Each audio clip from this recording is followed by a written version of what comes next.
Kiai. Saya mahasiswa Universitas Negeri Medan dari jurusan Pendidikan Masyarakat.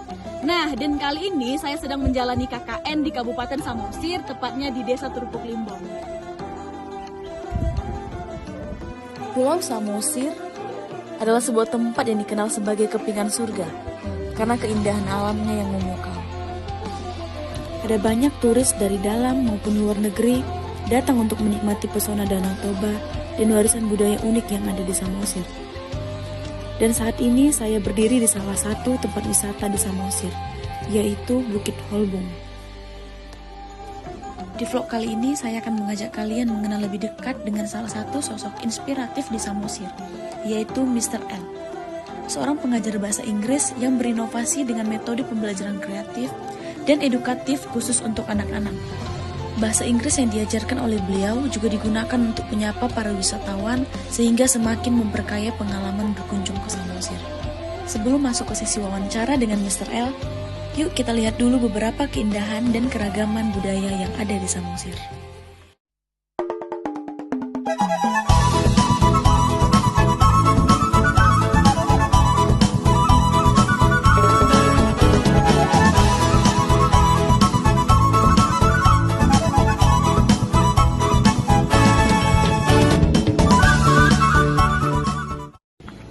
Sekarang saya sudah berada langsung di kediaman Mr. L.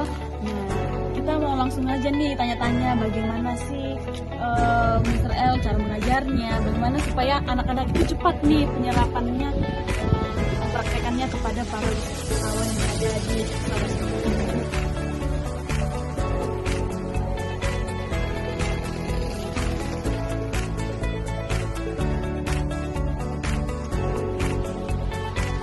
Halo Mr. L, jadi kedatangan saya di sini dan juga teman-teman yang udah ada di sini.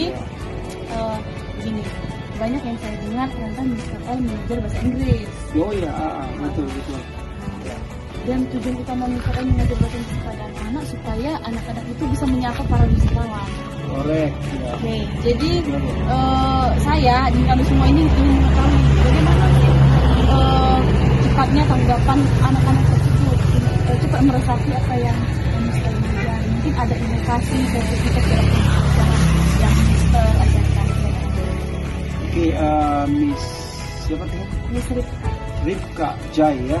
Iya. Oke, ini berarti kalau saya konklusikan nih, dia ini mau coba artinya metode apa yang saya terapkan terhadap anak-anak itu ya intinya ya. Tapi sebelum ke sana sebenarnya saya mau coba kasih satu ini aja apa namanya. Sedikit latar belakang boleh ya? Apa ya? Ya, it's okay. Boleh ngambil berapa lama ini kira-kira ini? Setengah menit. Oke. Sebenarnya ini didasari oleh keprihatinan sebenarnya. Karena ini kan daerah wisata nih. Daerah wisata yang tentunya boleh-bolehnya ada nih.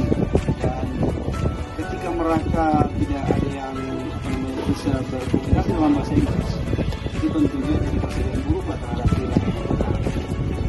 Yang menjadi fokus kita kenapa anak-anak?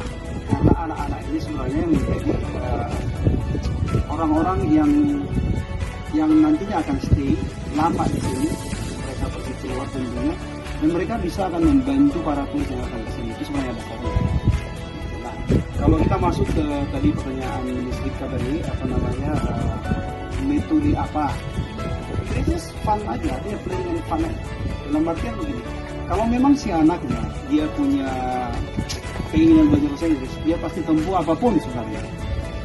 Cuma metode yang kita gunakan mungkin agak sedikit berbeda dengan di luar sekolah karena kita kan non formal sebenarnya. Jadi maksa, nggak terlalu maksa, tapi nggak pula diabaikan. Jadi memang mereka they have to follow the program, mereka harus ikutin program-program yang sudah kita coba canangkan. Nah di samping itu juga kita campur juga dengan metode kelonggaran sedikit bermain, artinya memberikan kebebasan kepada mereka supaya mereka juga di-encourage memberikan menuangkan idenya gitu loh. Jadi kita nggak fokus terhadap dari kita saja, nggak, kita bagaimana merangsang mereka supaya mereka berpendapat dari merekanya gitu. Jadi mereka lebih proaktif. Jadi metode yang kita pakai sebenarnya dalam kursus bimbel bahasa Inggris di desa ini ada 3 yang menjadi acuan pokoknya, yaitu brave, harus berani, honest, jujur, baru proaktif. Kalau dia nggak punya brief, gimana dia mau jadi ini? Harus punya brief, harus punya keberanian. Honest dan dia harus punya kejujuran. Let's say, you don't know, they say don't know. Kira-kira gitu. Lebih bagus kamu say don't know daripada ngarang kira-kira gitu ya kan. Dan bertanya, kalau tidak tahu, jujur dengan dirinya, gitu, baru proaktif. Kira-kira seperti itu sebetulnya.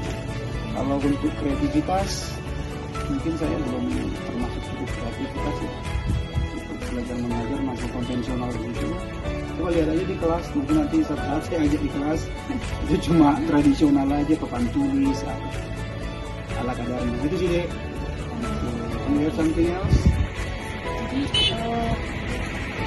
Karena itu kan kira-kira berapa tahun ya? Kalau di Turku Sagala, di Turku Sagala saya ada 2 kali di seminggu. Selasa jam 6 sampai jam 8, hari Jumat dia di jam 3. Nah di desa yang lain namanya desa Sokondolo. Ini kalau kalian lihat saya naik motor itu di desa Sokondolo di kaki panorama tele, namanya desa Sokondolo. Saya di sana hari Selasa setengah 4 dan hari Kamis setengah 4. Saya sampai setengah 6. Ya, jadi baru ada 2 desa yang mereka cukup antusias dengan Setelah apa yang kita lakukan ini, kalau setelah metode yang kita lakukan, apakah memang benar-benar terjadi atau ada memang dampak bagi anak-anak tersebut atau bagi turis-turis yang ada? Oh iya, misalnya di daerah Sukor dulu ya. Nah, saya pun sering membawa, ada beberapa kali saya bawa kulit ke sana, turis supaya mereka juga berangsang untuk berbicara gitu ya. Nah, sementara ini kalau mulutnya melintas, mereka sudah punya keterangan. Dan juga mereka menunjukkan mana where is the waterfall. Dari sini mereka sudah punya keberanian, dia punya keberanian. Nah, ini saya bikin gazebo di sini. Ada gazebo sederhana di depan itu. Itu sekarang sudah saya kasih meja. Itu proyeknya ke depan. Kalau anak-anak ini sudah dapatkan basic tenses, kira-kira gitu ya, merangkai kata. Nanti akan saya bikin di situ kayak help me practice English. Saya akan bikin di situ. Jadi bule-bule yang lewat ataupun nanti mungkin saya komunikasi dengan teman-teman di TikTok supaya diarahkan nanti bule-bule yang di sini tuh tolong dong bantu anak-anak saya practice English. Jadi dari sana mungkin mereka nanti akan terciptalah keberanian itu, semakin berani kan, semakin familiar dengan belajar bahasa Inggris. Itu Miss Rita. Oke Mister, terima kasih atas informasinya cukup jelas. Jadi kami semua sudah tahu bagaimana metode yang Mister gunakan. Oke. Mungkin boleh dong minggu depan saya berkunjung ke. Jadi kamu senang hati lah pastinya ya. Harus saya ajak kamu ke sana. Untuk melihat langsung bagaimana pembelajaran itu berlangsung. Gitu. Kalau begitu, thank you. Bye bye. Bye-bye. Sampai jumpa ya.